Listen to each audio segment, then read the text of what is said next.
সূর্য পশ্চিম দিকে ওঠার ইঙ্গিতের মধ্যেই কিয়ামত ঘড়ির চাঞ্চল্যকর বার্তা।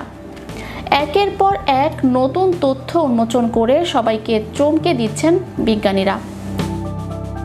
সম্প্রতি ডুমসডে ক্লক বা কিয়ামত ঘড়ি নিয়ে উদ্বেগ বেড়েছে। এটি এক ধরনের প্রতীকী সময় গণনার মাধ্যম, যা বোঝায় মানব সভ্যতা ধ্বংসের কতটা কাছাকাছি পৌঁছে যাচ্ছে।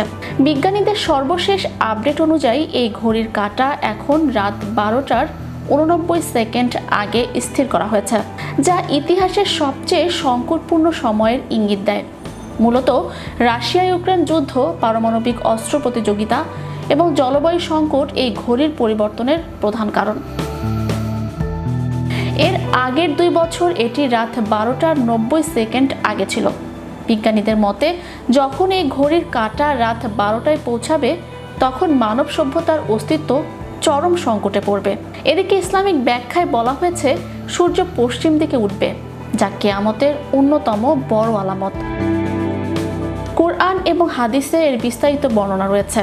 বিজ্ঞানীরাও পৃথিবীর চৌম্বক ক্ষেত্রের পরিবর্তন পর্যবেক্ষণ করে জানিয়েছেন, ভবিষ্যতে সূর্য পূর্বের পরিবর্তে পশ্চিম দিক থেকে উদিত হতে পারে। অন্যদিকে নাসার গবেষণায় উঠে এসেছে, মহাশূন্য আসলে নিঃশব্দ নয়, বরং সেখানে এমন শব্দ রয়েছে যা শুনলে মনে হয় কোটি কোটি মানুষ একসঙ্গে গান গাইছে বা জিকির করছে।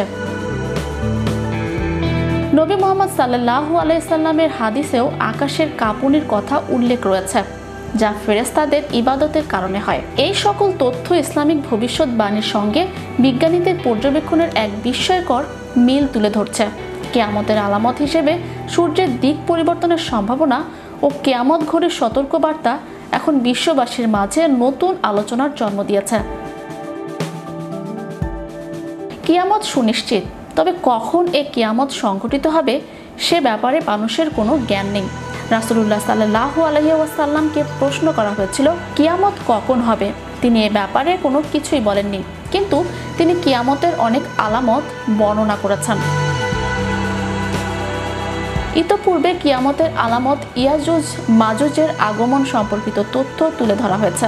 পশ্চিম গগন থেকে সূর্য ওঠা হলো কিয়ামতের অনেক বড় আলামতের একটি।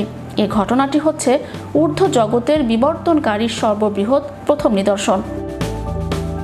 আল্লাহ তাআলা বলেন, যেদিন আপনার পালনকর্তার কোনো নিদর্শন আসবে, সেদিন এমন কোনো ব্যক্তির বিশ্বাস স্থাপন তার জন্য ফলপ্রসূ হবে না, যে পূর্ব থেকে বিশ্বাস স্থাপন করেনি কিংবা স্বীয় বিশ্বাস অনুযায়ী কোনরূপ সৎকর্ম করেনি। কুরআন ও হাদিসের বর্ণনা অনুযায়ী, যেহেতু কিয়ামতের আলামত প্রকাশ পাওয়ার কেউ যদি ঈমান আনতে চায় বা সৎকর্ম করতে চায়, তার এ সৎ কাজ এবং ঈমান গ্রহণযোগ্য হবে না।